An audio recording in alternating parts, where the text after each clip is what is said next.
نشتي نسلم السلمية كلها تانا الليلة السبت في العشية هوناك من ريفر اوف لاف شمارة محبة قال دين الكلمة اللي جاية من الفرن لترالمنت فالمتنا خرجوا خبزة من الفرن المولاي جسويا يدنا ينا الخبز تالحية والبنيدم مش بالخبز بس يعيش ما بكل كلمة اللي تخرج من فرن الله أمين عندكم جوه الليلة grazie جسو ملا هنبدأ بالستوريا كيف نبدأ السولتو ومبات نكملو ملا كنم شيها هكا لدن الشيها مسكينة ما كلا الهات كانت أنسيانة وهدا وكانت تعيش في صدى هات ما كان مريرا pero كنم دين لوحت للمولاي اللي ما يحل الهات بتجيلها في قلبها اللي تمور تراه وتطلب معها ودين لوحت سقسيت أخت أخرى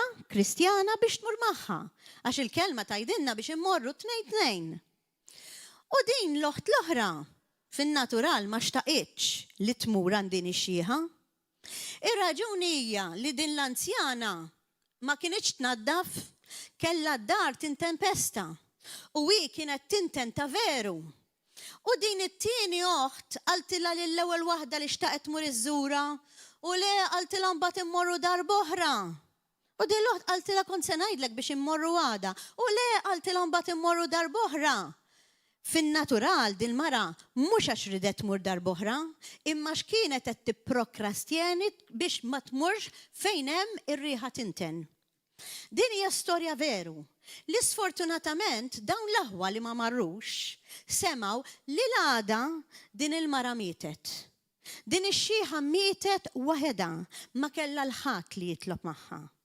عيدولي انتم داون الزوج أحوى شيختية حساو سبيشالمنت واحدة منهم اللي ما ردش تمور منها بالتنتن سوا قدام الله شكولبا يكلا هرس قدك الانسيانة ما كانتش سالفاتا وتمور الانفرن قاليش بدأ ندير الستوريا اللوم لهوة ميش ستوريا تا الداح يو تا تشايت كيف نبدأ نقرأ السولتو باش نتقفتيت إمي ستوريا سيريا عش المولاي اللوم اتيابلنا باش نهرجوا البرة من داك اللي هو الكومفورت زون من داك اللي علينا قدين كومدي فيه داك السجو ونعملوا جيست نعملوا شهاجة اللي انكا يك في الناتورال ما نشتقوش نعملوها الكريستو المولاي تحسب اللي اشتاق يسلب علينا اشتاق يعدي من ديك الدباتية إما منهبة لوبدينسا لين المسير عدى من داك كله والسانتا انت من تشلست اللي تمر تطلب ما مرانسيانا سمبليجمنت اشتنتين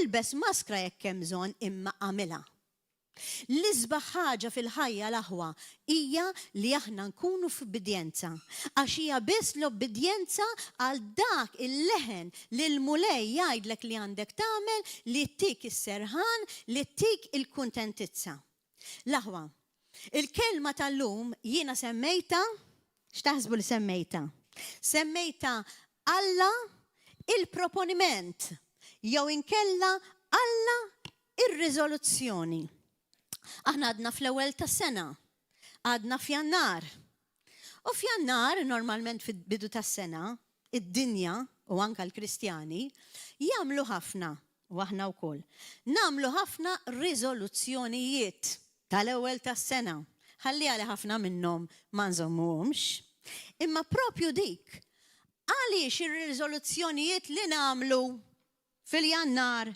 ما نزموهمش عش حفنا من الريزولوزيونيات اللي نعملوا وما تانا بيرسونالي إزامبيو دي السنة هنعمل الديتا حمر نمشي سنقطع الشرب الدروغة ما نقطع دروغة من يهو دروغة ونبدأ نسمو الليستة تلفريت اللي نشتقوا ديفرنتي في 2026 من 2025 فورس نهارسوا لي السنة الأخرى ونايدو كما عملنا مريت إما ده السنة ما ريتش نعملهم ونبدأ نتكلموا فوق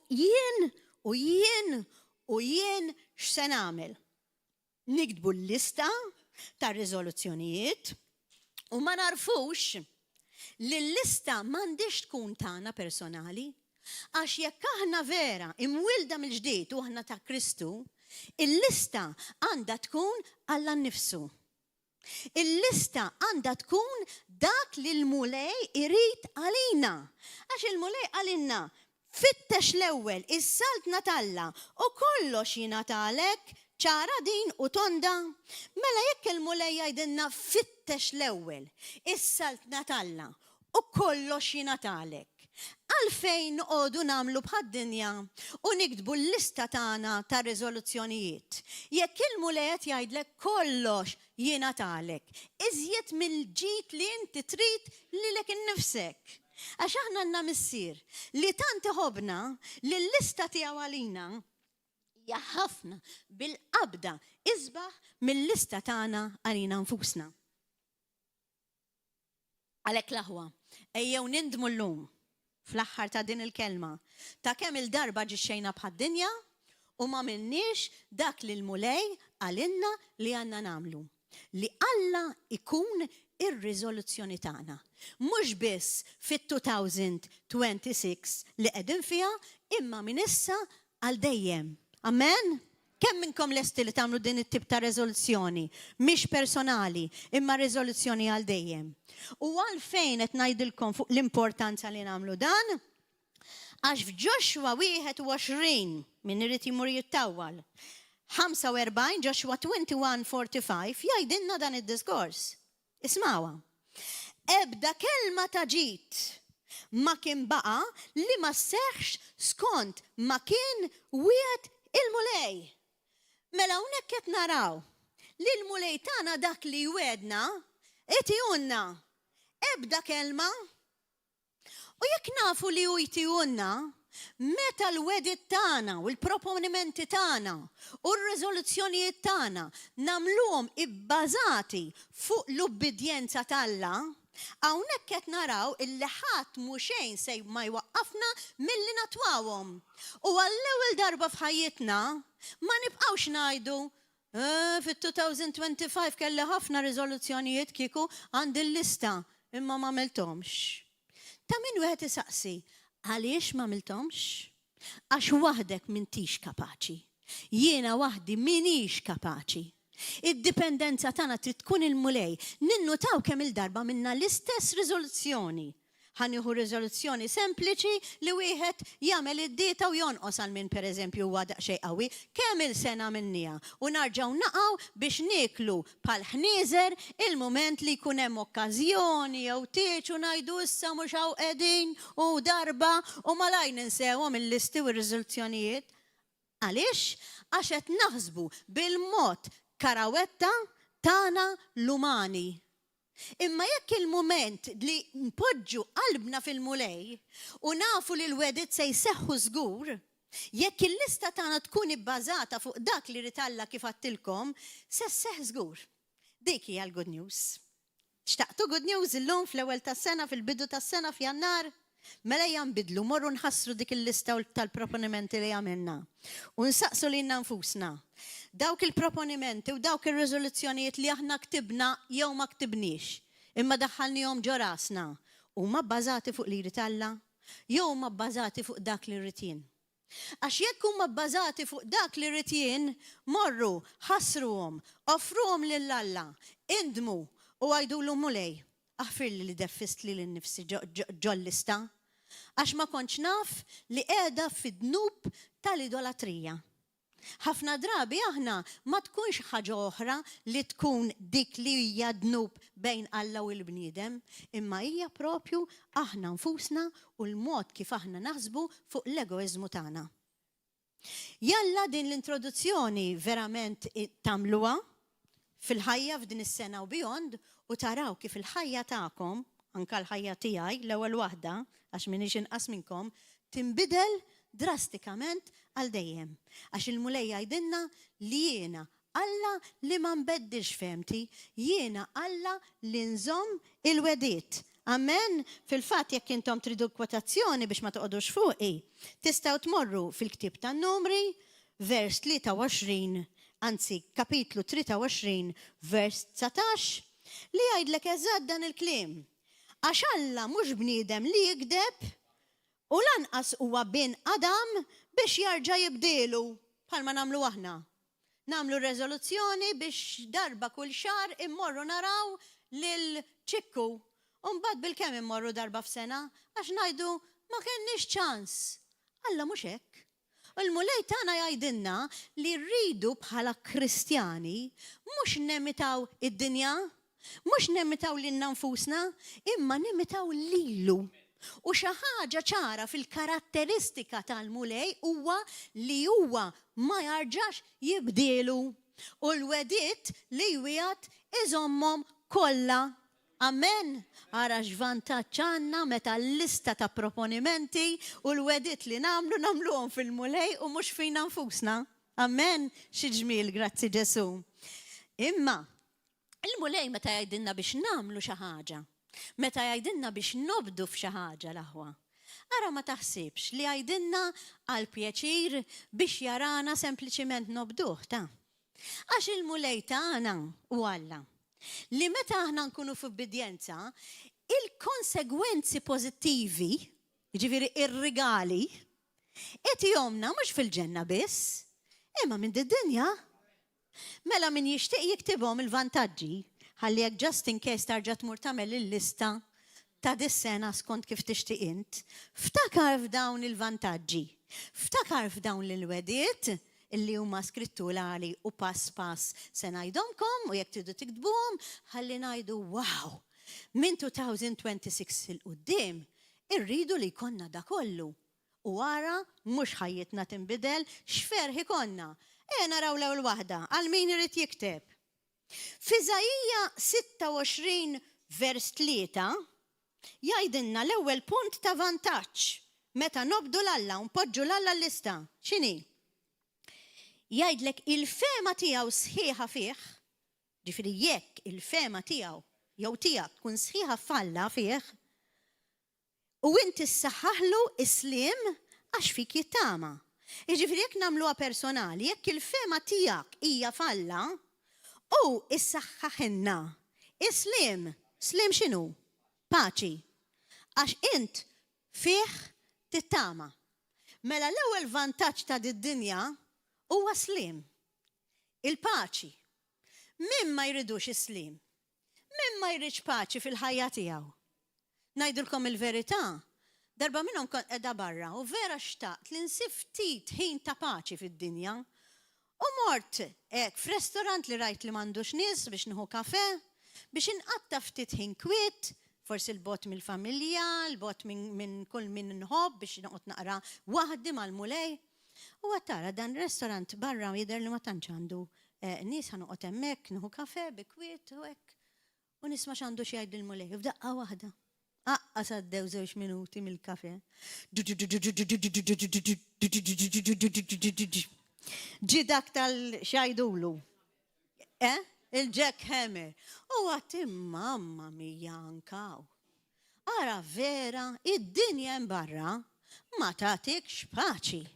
Mux tabxej il-mulej għalinna jienu il-paċi. Mux tabxej għalilom li d-dibċipli u l-appostli jien ħanatikom islim. Bħala re tal-paċi li ju Kristu li d-dinja ma tarfux. Immintom għallom ma tjajdinna li jenna l-lum l-istess spiritu tarfuħ. Għax intom għandkom l-spiritu tijaj. Wow, xi pjaċir l-obbedjenza. Mela iktbuha. L-ewwel vantaġġ li għandna paċi inkunu fejn inkunu. Għax il-paċi mhijiex fiċ-ċirkostanza, mhijiex fir-restorant, mhijiex fejn tmur, il-paċi hija fil-qalb. Min jixtieq ikun jaf it-tieni vantaġġ li konna meta l-mulej impoġġuh il-lista tal-proponimenti tagħna. Kjarezza ta' ħsieb. Min ma jixtieqx li jkollu moħħu ċar. Kjarezza ta' ħsieb. Kemm imorru d-dinja għand psikjatri u għand psikologi bħal l-ewwel waħda biex ikollhom kjarezza ta' ħsieb għax ma jkunux jafu eżatt x'għandhom jagħmlu jew fejn qegħdin. Imma l-mulej jagħtina din il-weda. Kjarezza ta' ħsieb u kif nafa di? Nafa l-iskrittura kollu skritturali toqgħodux fuqi. Fl-ewwel Korintin Pawlu 2 vers 16 jgħid aħna għanna fina il-moħ ta' Kristu. We have the mind of Christ. Għandu kjarezza Kristu. Dejjem kellu f'moħħu l-ubbidjenza talla triq waħda hemm anka fil-passjoni. Anka meta aħna nkunu għaddejjin minn żmien ibes, triq waħda hemm Kristu, anka fil-passjoni tagħna, anka fil-maltemp tagħna, triq waħda hemm. U b'dan il-mod u b'din id-dikjarazzjoni tagħna ikonna kjarezza ta' ħsieb anka f'ċirkostanzi ħżiena. U bħalissa laħwa qiegħda niftakar f'wieħed raġel Kristjan illi jqal it-testimonjanza tiegħu, dana ir-raġel anzjan ħafna u kien maqbut fin-Nazi Germany. Tafu xi ħruxija kienu mallut u kienu jbaltulu jweġġawh, kien skjaf tagħhom minkejja li dar raġel kien Kristjan u kien raġel professjonali anka fid-dinja. U qatlulu sal-familja tiegħu qudiemu l-aħwa. Kemm jibsa. Però taf x'qal? Fi ktieb li kiteb hu stess tat-testimonjanza tiegħu qal ħaduli kollox imma ħaġa waħda ma ħadulix. Il-kjarezza tal-ħsieb tiegħi. Għax triq waħda għandi li huwa Kristu. Nafrilhom kollha u jien ħanibqa' miexi f'dik id-direzzjoni. Wow! Mhux ċajta ta' imsawwat joqtlulek il-familja qudiemek u jibqa' jitkellemek. Żgur kien l-Ispirtu talla. Għax kieku ma kienx jikteb dan il-ktieb. Mamma mija xi ġmiel. Grazzi Ġesu, min nixtieq kun jaf it-tielet vantaġġ minn din-dinja li għandu jkollna huwa is-saħħa. Min ma jridx saħħa? Id-dinja kemm iduru għan tobba. Kemm imorru jfittxu il-professjonisti biex jifiqu f'xi ħaġa oħra u kunu b'saħħithom. Imma din hija l-weda tal-mulej. X'għidilna? Il-kelma Alla tgħidilna, il-ferħ tal-mulej huwa il-qawwa u s-saħħa tagħna u din insibuha f'Neħemija 8:10. The joy of the Lord is my strength. Kemm il-darba smajnija l-aħwa? Jekk hija ċara, għalfejn noqogħdu nibku ngħidu għax qed inħoss qalbi tuġani, jew qed inħoss saqajja tuġani, jew kellha nħoss rażi tuġani, jew għandi jekk u ma nafx kif se neħles minnha. Fejn għandek tmur? Mur għand il-mulej li jwedna 100% is-saħħa jekk aħna nkunu qegħdin fl-ubidjenza. U to God be all the glory. Amen? Ħankompli ftit ieħor. Fil-fatt bħalissa naħseb f'mara li jiena personali nafa, illum mhix qiegħda magħna għax mietet sfortunatament, ma kienitx mara Kristjana u kienet mara miljonarja, anzi multi-billionaire.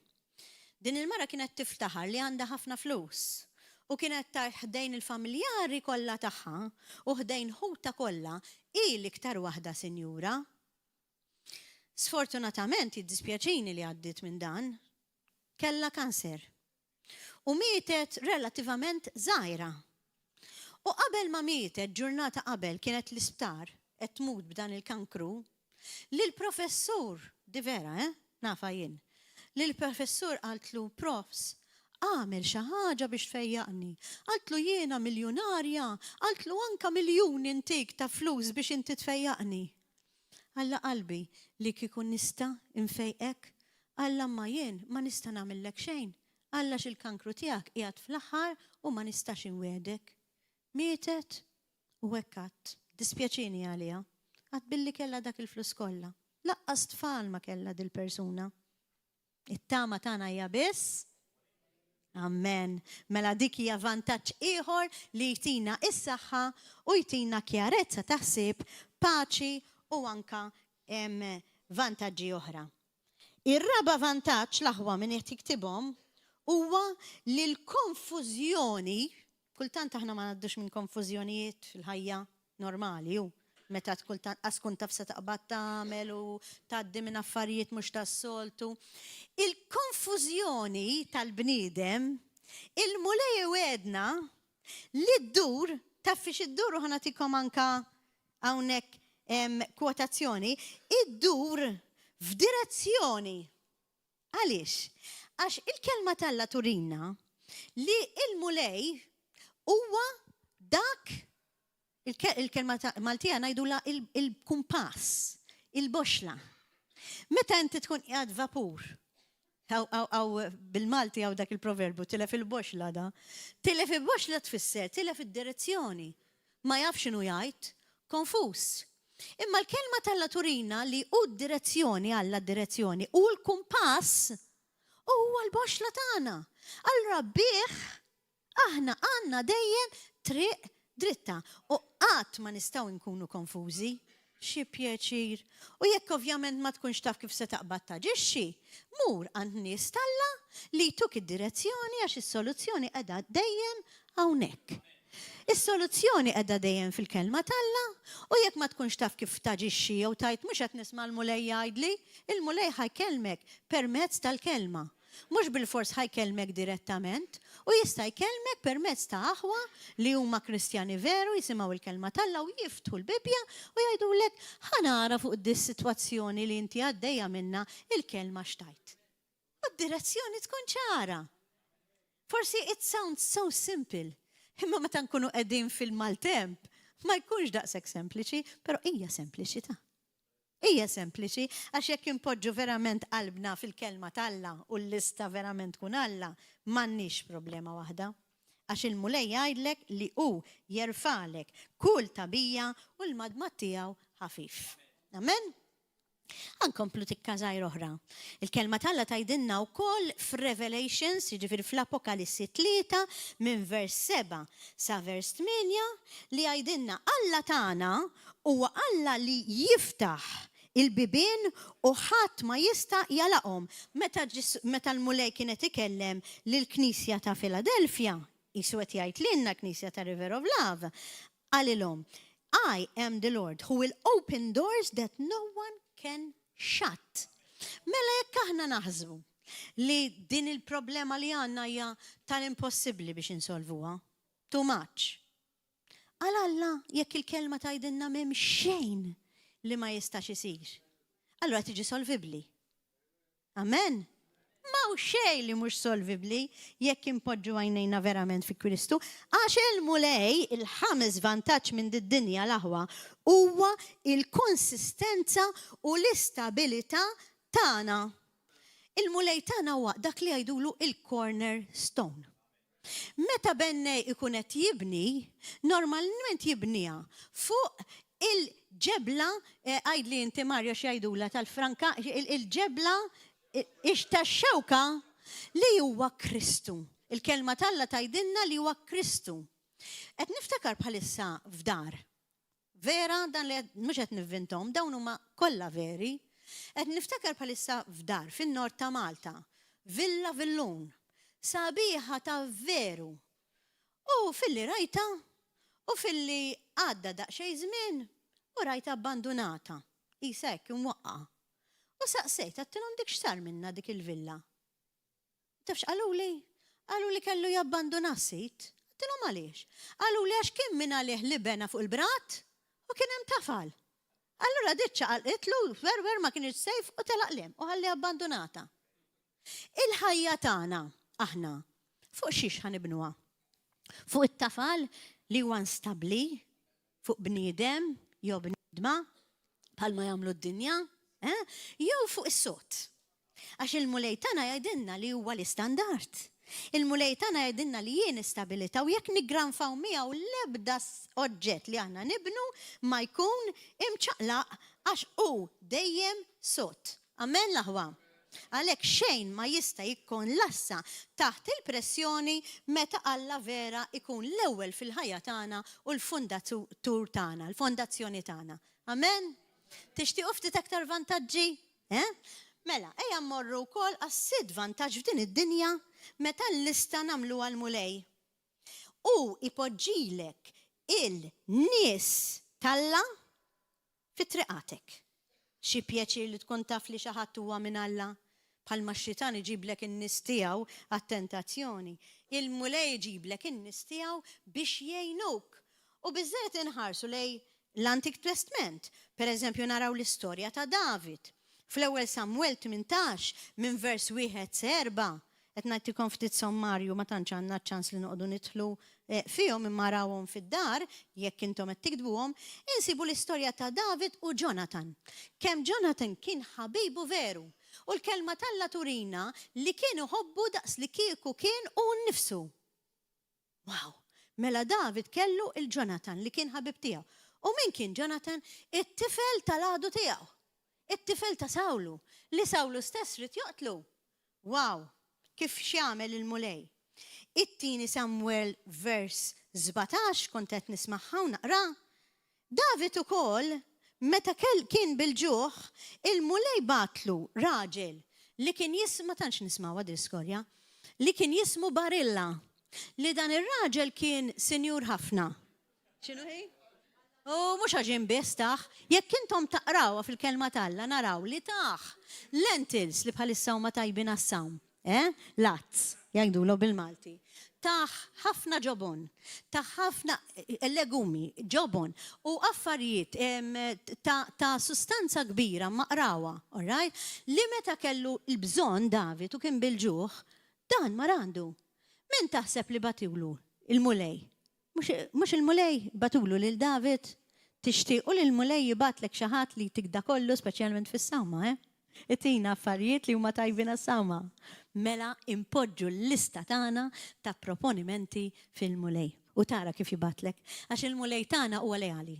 Il-mulej tagħna mhux giddib. U dak li wedna itijunna. Amen? U jkollna r-risq u l-barka. Xi pjaċir minn did-dinja. Inkomplu naqra oħra l-aħwa. Is-seba' vantaġġ. Jiena hawnhekk tibt li permezz tal-mulej u fl-obbedjenza u l-lista tagħna tkun dik. Walk with wisdom. Aħna nkunu nistaw nimxu bl-erf. Għax il-kelma dejjem tajdinna illi l-erf huwa il-bidu ta' xiex. Il-biża' Alla huwa l-bidu ta' l-erf. Mela x'tamlinna? Meta aħna nimxu fl-erf, meta aħna npoġġu l-lista tagħna fil-mulej, iżidilna l-biża' Alla. X'jiġifieri żidilna l-biża' Alla? Li jekk id-dinja taqa' tentazzjoni mill-ewwel, xi ħadd jgħidlek huwa Jaħuda di sintetika Jaħuda di dal-inbit wejja nixorbu nieħdu pjaċir. Jekk inti tkun imsaħħaħ fil-mulej, il-biża' Alla tgħinek biex timxi fl-erf u tgħidlu grazzi. Jiena le dawk l-affarijiet ma rridhomx għax jien fi Kristu. Imma biex inkunu sodi fil-mulej, kemm irridu verament nissaħħu nkunu nafu u minnu mill-kelma Alla. Pass wara pass. Għalkemm ftit ilu għattilkom jiena li il-mulej jagħtina l-paċi u slim, però tajdu li dimix l-istess vantaġġ, mhijiex ta'.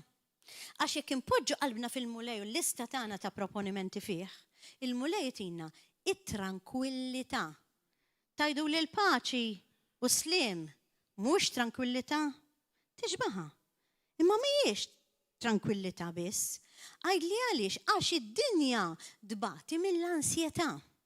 Tinnota li l-ikbar xogħol li nies professjonali bħali psikologi, psikjatri u tobba jkollhom, u dawk li jippreskribu l-aktar pilloli huma minħabba l-ansjetà. Dik hija l-ikbar spiża tal-gvern, l-ansjetà u d-depressjoni wkoll. Allura meta inti tgħix fi Kristu, ikollok tranquillità. Tajtaħ kemm qed inħoss tranquillità hekk. Bħal meta bniedem imur hekk fuq il-baħar u jkun baħar tranquill u joqgħod hekk jieħu pjaċir bl-atmosfera, dik it-tranquillità li ħadd xejn ma jista' joħodilek, alright? U inti tajt xi pjaċir. Forsi d-dinja temita b'xi sawna, jmorru għal xi massaġġ, għax id-dinja tipprova timita ħafna affarijiet, imma dawk kollha jkunu temporani l-aħwa. Dan il-mulet jgħidilna għal dejjem ta' mhux ċajta minn d-dinja on earth as it is in heaven.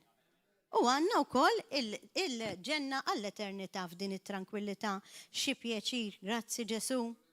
Il-mulej jgħinna wkoll biex nirreleasjaw il-burnout. L-aħwa ħafna nisa u anke rġiel li jkollhom xogħol ibes U forsi tfal żgħar u ħafna tfal. Huwa faċli li jħossu ma jifilħux iżjed, burnout da sekka jgħid ma niflaħx iżjed. Imma l-mulej huwa dak li he relieves you mill-burnout. Għaliex, għax jgħidlek jekk inti tiggranfa miegħi, ma tibqax iżjed bħall-antik, ma tibqax iżjed bħalma kont fid-dinja dbati minn dik l-ansjetà u qalbek tħabbat, għax jiena miegħek sal-aħħar tal-ħin. Il-kelma Alla tgħidilna fl-ewwel ġoġbe, sewwa kontinwament dejjem fiha f'qalbi. Disa tgħidilna jien ma tlekx biex ma tibżax. Ma tlekx li jiena nimxi miegħek sal-aħħar tal-ħin fejn kun nimxi miegħek. Allura jekk din tiġi vera revelazzjoni l-aħwa, mhux ġbiss għax qrajnija darba, inti ma tibża minn xejn. Għax kun taf li qiegħed miegħek. Ma tħossokx iktar waħdek. U permezz ta' hekk ħajtek tinbidel u ma tibqax bħalma kont. Amen. Din hija l-kelma ta' mhux jiena qed nipprova nagħtikom xi riċetta hekk, il-kelma ta' Alla. Meta npoġġu lil Alla l-ewwel id-disavantaġġ huwa is-suċċess jiġi fuqek. Għax m'hemm l-ebda suċċess mingħajr Alla. Tista' tkun famuża fid-dinja kollha u tmut fl-abissi tal-infern.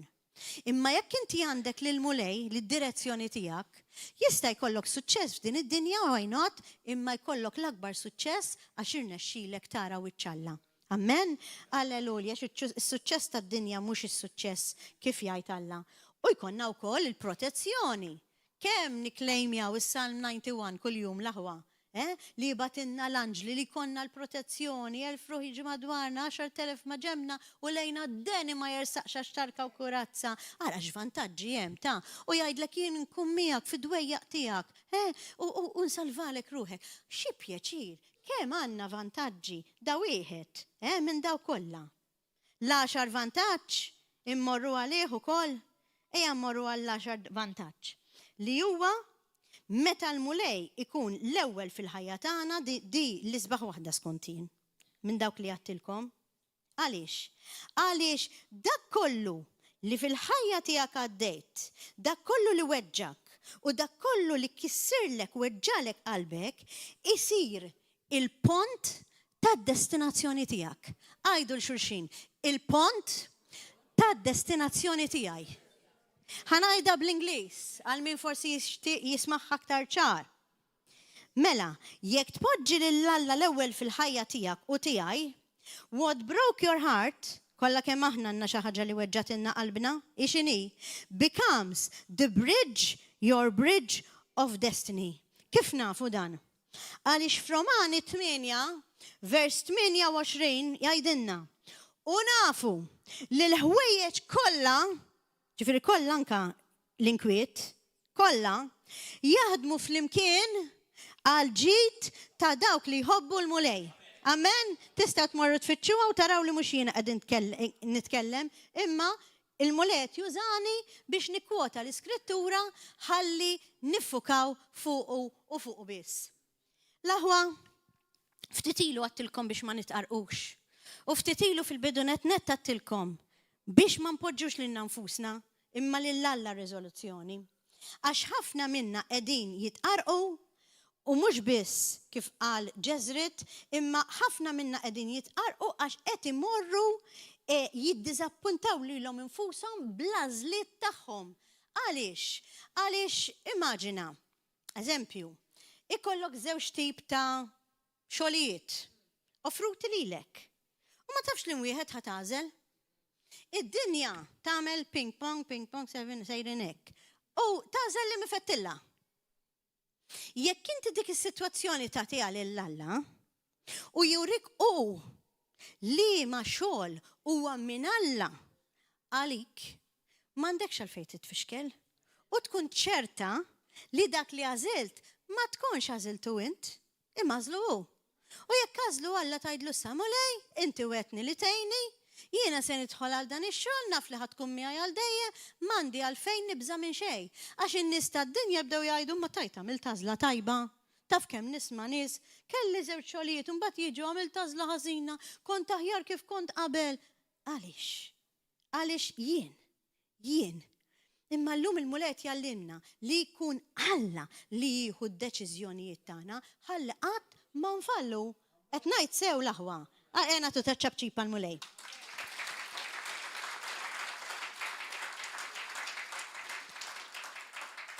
Fil-proponimenti tagħna l-aħwa forsi rnexxinna xi wieħed, mill-lista ta' 5 rnexxinna wieħed. Forsi f'din is-sena rnexxinna li f'da x-xahar ma nirrabjawx, għax naħdem il-proponimenti ma nirrabjax. Imma forsi ma rnexxinniex xi ħaġa oħra. Hawn min pereżempju huwa addicted pereżempju għall-logħob. Imma f'dik l-ispett ma rnexxilekx, jew għall-pornografija x'inhi, ma rnexxilekx alla voljat hekk se nagħmel. Mela l-aħwa, illum għandek is-soluzzjoni. Għax il-mulej ħajjejnek f'kull proponiment li għamilt inti biex żgur iseħħ fil-ħajja tiegħek. Għax l-obbedjenza talla hija kruċjali u mhux biss hija kruċjali għax illum ħanifmu li meta nibqgħu nagħmlu bħad-dinja li nagħmlu l-proponimenti u l-listi tagħna nfusna, inkunu qegħdin naqgħu fid-dnub tal-orgolju li huwa l-pride, jien, x'naħseb jien li hu tajjeb għalli għan nifsi, arroganza, gburija u arroganza, u anka id-dnub li kif għattilkom qabel idolatrija. Għalhekk ejja nneħħu lilna nfusna minn nofs, ma nagħmlux bħal Sawl, dal-aħħar aħna qed naraw naħseb għalilkom il-pastor film fuq David. U qed naraw kemm Sawl kif jgħidilna il-kelma talla kien egoist. Lil min ma kienx jifettillu li jaċivola bum moqtlu, itbatu lem, biex dejjem jibqa' fuq it-tron. Dik hija idolatrija. Issa aħna forsi m'għandniex tron bħal Sawlu, imma għandna tron ta' ħajjitna. Forsi għandna tron anke hawnhekk il-pultu. Aħna mhux tron irridu, aħna rridu li nkunu sewwa mal-mulej. Anke jekk id-dinja kollha ta' tajt kontrik. Għax il-kelma talla tgħidlek li iżjed kemm tipprova tigranfa malla iżjed il-persekuzzjoni. Anzi il-persekuzzjoni kultant tgħidlek tiġi anke minn darek stess ġieli smajtuha, għalhekk aħna mhux man-nies irridu nagħmlu l-kontijiet, aħjar għalija li d-dinja kollha tkun qed tippersegwitani u tajt kontrija u tajt gideb kemm trid u nkun sewwa malla milli viċi versa. U naħseb intom bħali l-istess ukoll, vera? Mela ma nikkonfondux ħadd ieħor xi jgħid, imma għandna biss ikollna konċern x'jgħid il-mulej fuqna. Amen? Għax dak niġu qudiemu. Skrittura li xtaqt niktiba hawnhekk li nikkwatalkom minn Proverbji 19 vers 21. Il-bniedem jista' jagħmel ħafna proponimenti u listi, imma għax għandna miktub f'dal-Proverbji. Wieħed aħna jista' jfassal ħafna ħsibijiet, imma dak li jseħħ u l-ħsieb tal-mulej. Amen. Qed nifhmu għaliex il-listanda tkun Alla. Il-listanda tkun Ġesu Kristu xjajtu, għax dak biss ħajseħ, l-affarijiet l-oħra li nagħmlu aħna ma jseħħux, jew kellha jkunu biss temporani. Kemm ċara hu. L-aħwa, minkejja dal-vantaġġi kollha li tajtkom, illum nixtieq immur fi skrittura ta' Daniel 3 vers 8. Ħaġa tal-iskantament jienu nikteb din il-kelma li ktibta ftit mhux ħażin. Ktibta qabel ma ħuna hawnhekk Joshua Izrael, għadda l-kelma, tiftakru kien l-erba għadda l-kelma, u tiftakru meta kien qed jikkwota Daniel fejn kien hemm dawk it-tlieta li għandhom isimhom stramp imma nafu bihom Shadrach, Meshach u Abednego, kemm kienu sodi fil-mulej. U jitkellem u jipriedka fuq dawn l-iskritturi, jiena għajtek. Għaxat vera l-istess spiritu. Għax il-mulej kien għadu kif tani Daniel 3 u din l-istorja stess biex nitkellem fuqha magħkom. U jiena maċ, l-istess ħaġa ħanajt bħalu? No. Għax il-mulej irid jikkonferma dak li għalinna minn ħuna Joshua, Izrael. Għaliex ħanaraw għal-kem nafu għal-istorja, inna nisimaw bija, pero brief, ħanajdilkom just in case għaw xinix ġodda li għatma semawa, dana kienem il-re ta' Izrael illi fettillu jibni statwa ta' Deb. U ġal il-kulħat jadura dil-istatwa. Pero kienem 3 li kienu immexxija minn Alla li naturalment il-lista tagħhom ta' proponimenti kienet il-mulej u mhux tagħhom infushom u ma kellhomx l-aġenda li joġbu l-bniedem. U daw ma ridux jaduraw din l-istatwa u qalu akkosta kollox anka jekk joqtluna maħniex se nadurawha. Però dil-istorja li ħadd kompli kemm sfurzhom u xorta ma beżawx u ħanaraw kif ma beżawx. Il-mulej poġġi li f'qalbi li dik kważi l-introduzzjoni tagħha li kellimna Joshua Izrael minna dil-istorja, jiena ħankompliha bil-grazzja talla, għax dik l-istorja, hawnhekk id-differenza mhux biex ngħidilkom narġa' l-istorja, hija relevanti għal-ħajja tal-lum u speċjalment għaż-żmien li ġej. Ħuna ġeżri ta' duqal li ġej żmien ibes. Ħankunu bħal daw it-tlieta. Morru l-Bibja, morru l-kelma talla, u għena naqraw żewġ versi biss minna ħalli ma ntawlux ħafna ħabba l-ħin, imma l-mennu tkunu ħattu s-sugu. Daniel 3, sewa, vers 17, araw xfidi kellhom dawn l-aħwa. Mela marru qudiem dan ir-re, sultan ta' dak iż-żmien. U qalu dan id-diskors. Jekk kienu tassewek Alla tagħna li aħna qimu, jista' jeħlisna minn idejk o sultan. Mela s-sultan biex ma ntawwalx qalilhom li intom tidu taduraw l-istatwa u qallhom huwa veru aqrawha fil-kelma li qed nisma' fuqkom li intom biss ma tridux tadurawha. U dawn risposta tagħhom kienet Alla tagħna li huwa l-istess Alla tagħna li aħna nqimu jista' jeħlisna minn idek o sultan. X'kuraġġ kellu marru qudiemu. Ġabuk fi xejn. Imma mbagħad qalulu wkoll vers 18. Din is-sabiħa arjek le kun naf sultan li Alla tiegħek maħniex se naqduhom l-allatek u l-istatwi tad-deb li int waqqaft maħniex se nqimuhom. Bliema tip ta' kuraġġ tkellmu hekk daw meta kienu jafu għax kien qallhom li daw il-kastik tagħhom ħajitfaħħom fin-nar. Liema mewta iktar ħarxa minn hekk milli tintefa' f'forn fin-nar. Mamma mija ma beżawx min-nar. Imma l-biża' talla kellhom għax il-lista li kienu jagħmlu ta' ħajjithom kienet biss Alla mhux tagħhom infushom, għalhekk ħammorru fl-iskrittura l-oħra fejn Daniel 3 vers 51 x'għamlu daw minflok beżaw. Faħru l-Alla, ħanaqraħilkom.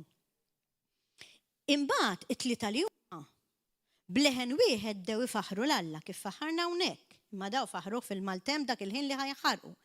Isebħu jibirku l-Alla fil-forn stess dew ifaħru l-Alla u jgħidu imbirek int mulej Alla ta' missirietna u min ifaħħar u inti ta' min ifaħrek u jollik għal dejjem ta' dejjem. Wow! Meta r-re rada kollu, l-iskrittura hawnhekk tgħidilna li daw ma nħarqux, tajt naqraħilkom met ngħidilkom. Għax daw it-tlieta li kienu ġol forn suppost jinħarqu ma nħarqux, u magħhom skont l-iskrittura der persuna oħra li huwa Alla nnifsu li wedna li ikun magħna kull fejn inkunu. U tefgħu tlieta u deru erba'. U l-unika nies li kif tafu intom din l-istorja, issa ħanajdilkom għalfejn ngħidha, l-unika nies biss li nħarqu kienu dawk li tefgħuhom fil-forn. Għax kienu jaduraw l-istatwa, għax kienu f'idolatrija.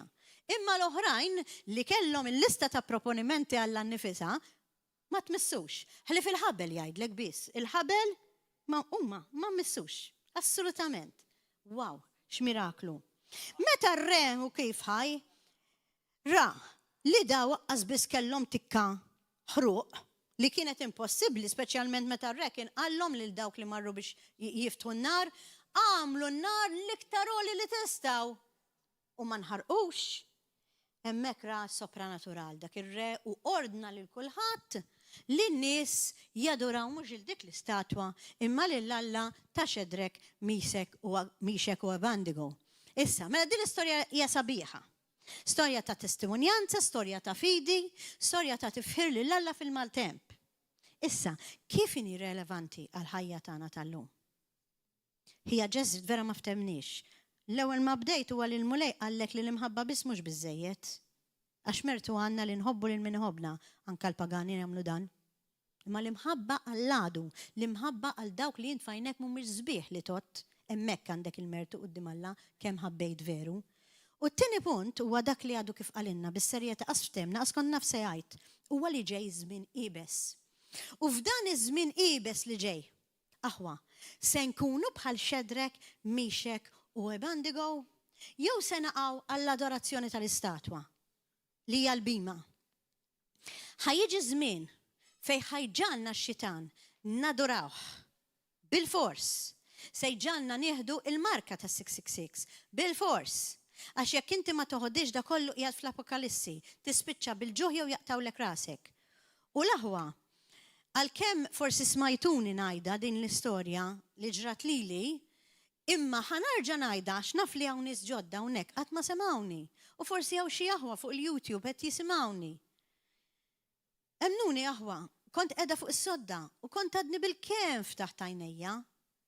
U nisma l-Ispirtu talla jkellimni għax il-kelma talla tajt in-naċ tiegħi jisimgħu neħni. U l-mulej ħassejtu fl-Ispirtu tiegħi jgħidli dan id-diskors.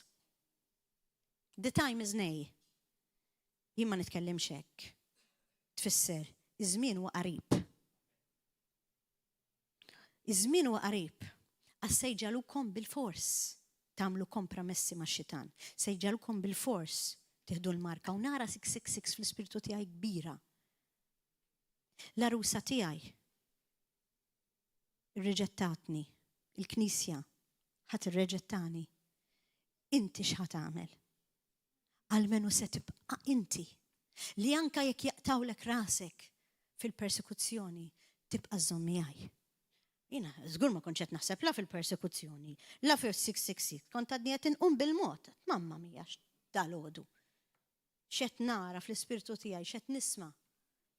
U fil-background dejt nisma' diska li jisimha Rekassami li bl-Ispanjol tfisser reject me. U bdejt nismagħha l-melodija. Il-mulej qal li dik il-kelma tfisser reject me. For my bride has rejected me. Are you going to be the one who will accept me? U din id-domanda li għamel li qed nagħmel lilkom kollha, l-Knisja kollha. Għax jekk inħarsu lejn l-Apokalissi ħanaraw xi żmien ġej morru Apokalissi 13 minn vers 3 għal vers 4 u ħanaraw ir-relevanza tal-Antik Testament ma mhux il-Ġdid Testament biss ma l-Apokalissi li żmien li ġej. Revelation 13, 3-4. U d-dinja kollha baqgħet mistaġba bil-bima. U nxteħtu kollha jagħtu qima lid-dragon u qiemu il-bima. Qed tara l-istatwa tad-deb ta' Xedrack, Mixek and Abednego li beda biha ħuna Ġoxwa Iżrael u l-mulej llum komplija tru dak li poġġieli fl-Ispirtu tiegħi ġej żmien qiebes fejn kulħadd bil-forsi rid jaddura il-bima. Inti x'ħad tagħmel? Il-kelma tal hawnhekk turina wkoll illi il-mulej iridna ma naqgħux għan-nax ta' bendu għal-maġġoranza tan-nies. Għax hekk il-maġġoranza tan-nies jitilqu mill-Knisja x'jibżgħu, inti ħadd titlaq magħhom. Josib tibqa' sod. Jekk il-maġġoranza tan-nies jaqgħu għal-teknoloġija u kulħadd bil-fors juża l-AI, jekk ma tużax l-AI inti ma tistax tibqa' tgħix għax jaqtawlek rasek. Se tagħmel ħadd tuża l-AI? Tafx ngħidilkom fuq l-AI bir-rispett kollu l-artificial intelligence, intelligenza artifiċjali. Din hija storja vera li kont għattilhom fil-women's meeting li kont għamil tawdex. Kien hemm tifel, teenager, illi ma kellux ħbieb. U l-unika skontu ħabiba kienet dil-AI li kienet toqgħod kelmu. U darba minnhom qalla kif ġbajta x'jiena m'għandi ħabiba ta' ħadd u xejn. U qaltu ħanajdlek x'nagħmlu l-AI, ħanajdha l-Knisja kollha. Alla x'namlu? Alla inti l-unika ħbiba li għandi. Alla x'namlu? Għalt ma ngħidlek x'namlu. Għaltlu biex nibqgħu dejjem flimkien għall-eternità. Għaltlu inti mur għamel suwiċidju. All right, lil dat teenager, vera, storja vera. Għaltlu jiena nsegwik, għaltlu ħalli nibqgħu flimkien. Dal-ġuvni mar jagħmel suwiċidju, qaqqas biss kien imwieled mill-ġdid. L-idolatrija tiegħu kienet l-AI. U sapruħi fl-abbissi tal-infern. U naturalment l-AI ma setax tagħmel suwiċidju, raqqas biss hija bniedma. Hija intelligenza artifiċjali. Għalhekk irridu nkunu wise Wara min ħanimxu. Wara l-maġġoranza kif jagħmel kulħadd u mhux kulħadd jużaw, mhux kulħadd jagħmel hekk. Mhux qed ngħidilkom li bil-fors l-AI huwa x-xitan, imma hemm ħafna li qed jgħidu li l-kelma anke il-kelma u nies Alla qed jgħidu li x-xitan ħajinqeda ħafna bl-AI biex iqarraq ħafna nies.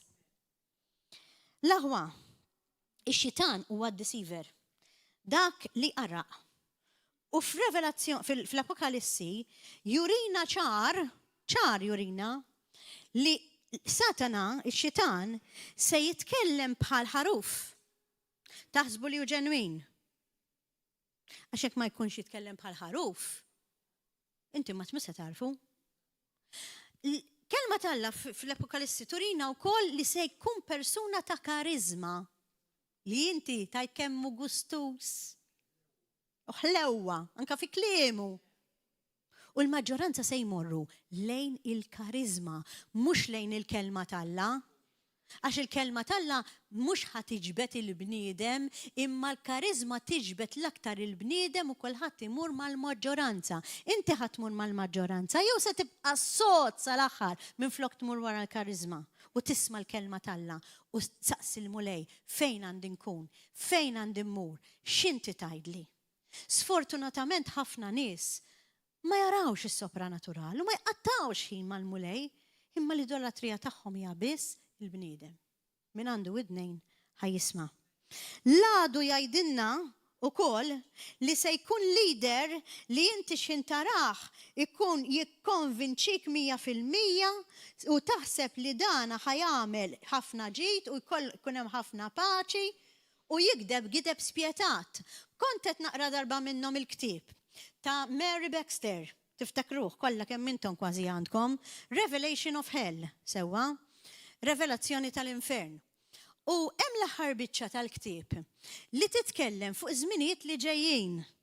Sewwa f'did-dinja u meta l-għadu jkun qed jirrenja bħala leader f'did-dinja. U tajt dan il-kliem li diġà ratu permezz tal-mulej u li jurula. Li jara kemm hu giddib dal-leader li minn għalihom iġib il-paċi u karizmatiku.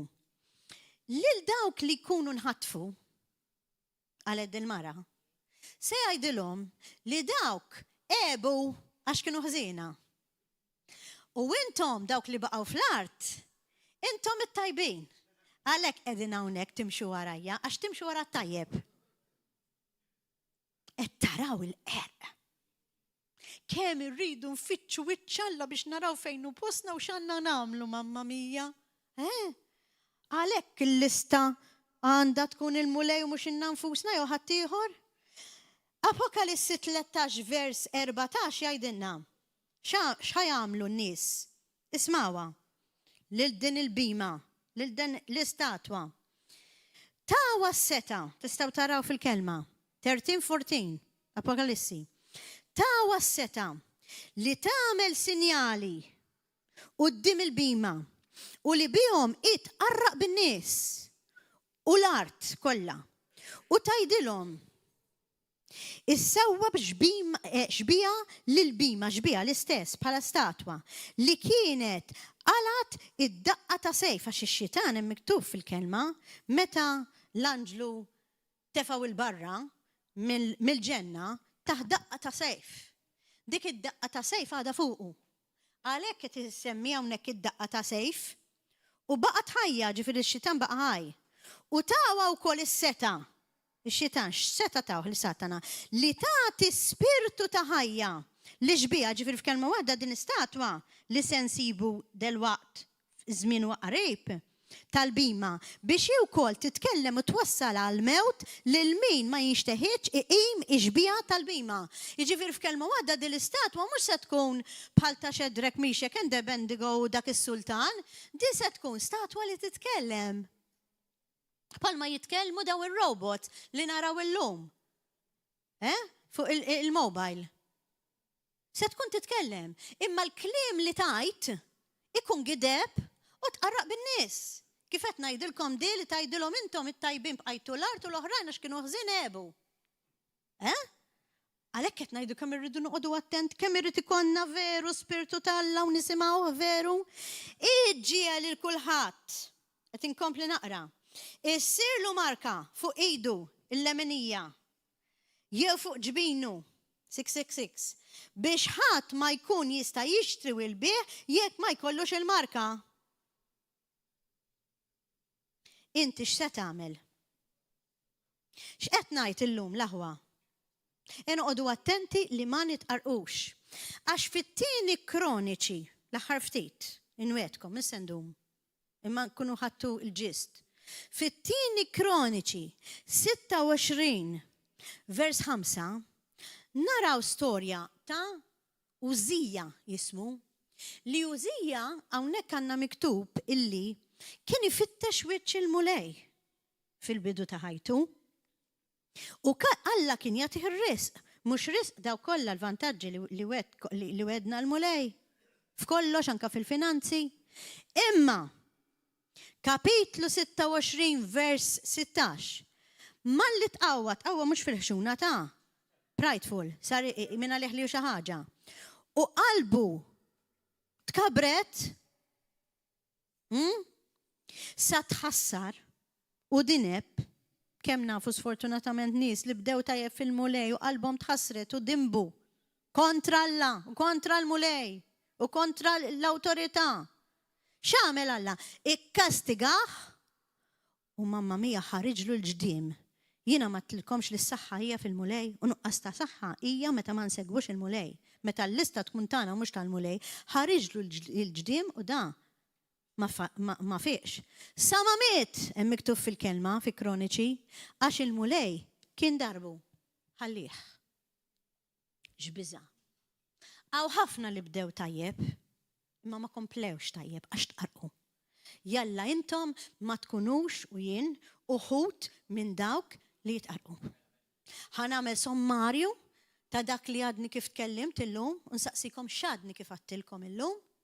Namlu it-talba tandima veru, okay? U mbagħad min jixtieq li jiġi għat-talb biex ikollu tokka tal-Ispirtu talla u ħajjitna vera tinbidel għax hu biss jista' jibdilna u ħadd iżjed, you're welcome bil-qalb kollha. Fis-summary, x'qiegħda ngħid? L-ewwel waħda li tkellimt illum li l-riżoluzzjoni tagħna għandha tkun biss fejn?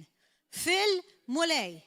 Ma nistax ikonna riżoluzzjonijiet ibbażati fuq li nixtiequ aħna u fuq nfusna. Mhux għax il-mulej ma jridx itina dak li aħna nixtieq, imma nixtiequ, imma x'il-mulej jrid itina ħafna iżjed minn dak li aħna nixtiequ. Qed tifhmu differenza. Bħal meta għandek missier twajjeb, għandu ħafna wlied.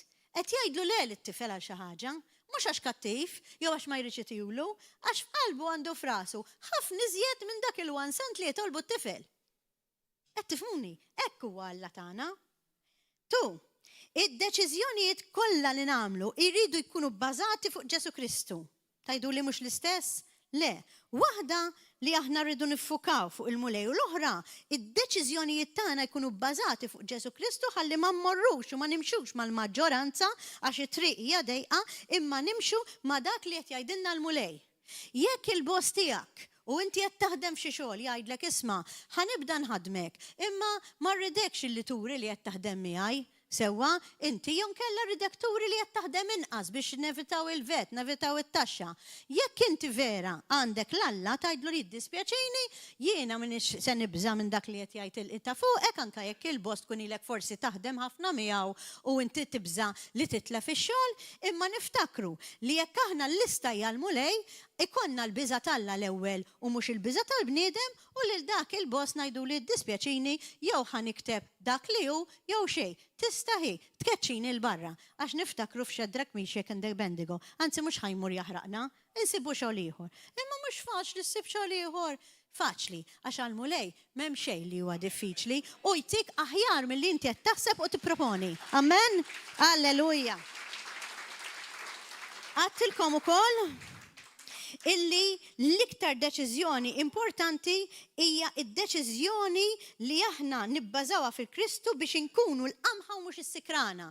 L-aħwa dal-punt qed ngħidu issa bħala konklużjoni, il-kelma tal-Alla turina u sentikom anka fejn Mattew 13 aqrawh kollu li l-qamħ u s-sikrana jikbru flimkien. Il-qamħa hija dik li tħares lejn id-direzzjoni tal-Alla u s-sikrana hija dik li tagħmel li jfettilla. Vers 30 f'Mattew 13 jgħidilna li l-mulej tkellem u qal dan diskors. Erħulhom jikbru tnej flimkien sal-ħsad il-qamħa u s-sikrana. Meta mbagħad jasal il-ħsad, ngħid lill-ħassada iġbru s-sikrana l-ewwel u orbtuha qatta l-ħruq. Bħal ta' Shadrach, Meshach, Abednego, dawk illi aduraw l-istatwa. Imma il-ħruq ma jirnexxix magħna, imbagħad edu l-qamħa fil-maħżen tiegħi għax il-qamħa hija dik li fitxet wiċċ il-mulej u hija vera talla li nibqgħu ngħixu miegħu għal dejjem fil-maħżen tiegħu in the Lord's bosom kif tgħidilna l-kelma talla. Dawk it-tlieta l-aħwa li kienu fil-forn fuq xiex ibbażaw dak li huma stqarru f'ommhom ibbażawh fuq il-fidi u l-kelma talla. Ħanamlu l-istess aħna x'in jiġi dan iż-żmien tal-bima u tas-666. Ħanamlu l-istess għax biex nagħmlu l-istess bħal Shadrach, Meshach u Abednego u ngħidu le jien ma rridix anke jekk jaqtawli rasek urini l-mulej, anke jekk jaqtawlek rasek. Anka jekk jaqtawlek rasek, mbagħad qalli xi ħaġa li hija tiegħi biss personali, għalli jiena naf xi trid u jiena naf xi tħobb. U jiena wedek li jekk jaqtawlek rasek u li jekk tiġi persegwitata l-ismi u tibqa' tgħid le bħal qaddej oħra, jiena fil-ġenna nagħmel mhux se ngħidilkom li l-mulej jaf x'ħallejt fid-dinja għall-glorja tiegħu. Imma l-mulej jirritorna jilek u jtik kollox għatlu fimtek mulej. Mela, minn fejn ġabuha din il-fidi mill-kelma talla. Jekk il-mulej qalu ma jsalvanix, ma jimpurtax, xorta mhux se nobdu l-istatwa u hekk irridu ngħidulhom aħna l-aħwa. X'in jiġi da żmien ibes li x-xitan u r-razza tiegħu ħanajdulu anke jekk ma jsalvanix oqtolni l-importanti li kolli l-eternità fil-paċi u mhux nibqa' f'did dinja l tikka oħra u mmur fl-infkern. Hekk irridu ngħidulhom bħal Shadrach, Meshach and Abednego. Ftakru illi l-ebda proponiment li nagħmlu aħna fil-lista tagħna ma jwassalna s-salvazzjoni. Għax dik ma tilkomx imma hija ċara li kull proponiment li aħna nikdbu li huwa bbażat fuq l-ubbidjenza talla u fuq dak li jrid Alla, permezz li nisimgħu nqattaw ħin mal-mulej, hemmhekk aħna għandna salvazzjoni, naħseb huwa l-ikbar rigal. Jekk xi ħadd wieħed jgħid li anke lilkom, x'tixtieq fil-ħajja tiegħek bħala Kristjana l-aktar. Ma naħsibx li ħanitolbu ħdajsa jien. Imma bħala Kristjani l-iktar ħaġa li nkunu nixtiequ huwa s-salvazzjoni biex ngħixu għall-eternità mal-mulej fil-pjaċir u kuntettizza. Mela jekk trid hekk, make sure li l-lista tiegħek tkun bażata fuq il-mulej. U għalhekk se ngħidilkom biex tqumu bil-wifqa ħalli nagħmlu ndiema vera għalkemm il-darba l-lista tagħna ta' proponimenti għamilnija fuqna nfusna u mhux fuq dak li jrid Alla bħad-dinja. Amen. Għalek flimkien nitolbu l-Alla, najdulu mulej Ġesu, tistaw tajdu anka tajtu ħalli nisimawkom, jismawkom mis-sema, il-mulejt jismawkom mis-sema. U għajdu miħaj, mux bħala repetition, imma ġvera juminit. Għax turu l-Alla li dil-kelma li podġili f'qalbi fil-forn, mux fil-forn ta' Shadrach, Meshach and Abednego, ma fil-forn ta' qalbi li hija kontinwazzjoni mal-kelma li smajna maħuna Izrael, ġaġ Izrael kif għadna, nitolbu din it-talba biex nuruħ li aħna naċċettawa din il-kelma u ngħidulu mulej Ġesu, ħanismakom. Aħfirli, kemm il-darba il-proponimenti tiegħi għamiltom ibbażati fuq dak li xtaqtien u mhux fuq dak li titint. Ejni mulej, biex f'din is-sena l-ġdida min Jannar tal-2026 impoġġi il-ħajja tiegħi u x-xewqat ta' ħajti fuqek mingħajr kompromessi. Mulej Ġesu, ejni biex ma nkunx mqarraq bħal maġġoranza tad-dinja u ma nadurax l-ebda statwa, l-ebda bima, ma nitqarraqx bi kliem firaħ u gideb ta' Satana u tal-għadu u tal-karizma. Mulej Ġesu, ejni biex nibqa' nifoka biss fuqek u fil-kelma tiegħek. Tini l-għajnuna biex insib il-ħin għalik l-ewwel u qabel kollox ħalli tkun tista' tkellimni u nkun ċert li d-direzzjoni ta' ħajti hija d-direzzjoni tal-minoranza għax it-triq hija dejqa u tkun biss id-direzzjoni tas-saltna u tal-ġenna. Fisem Ġesu Kristu, nitlob dan, amen u alleluja. Grazzi Ġesu.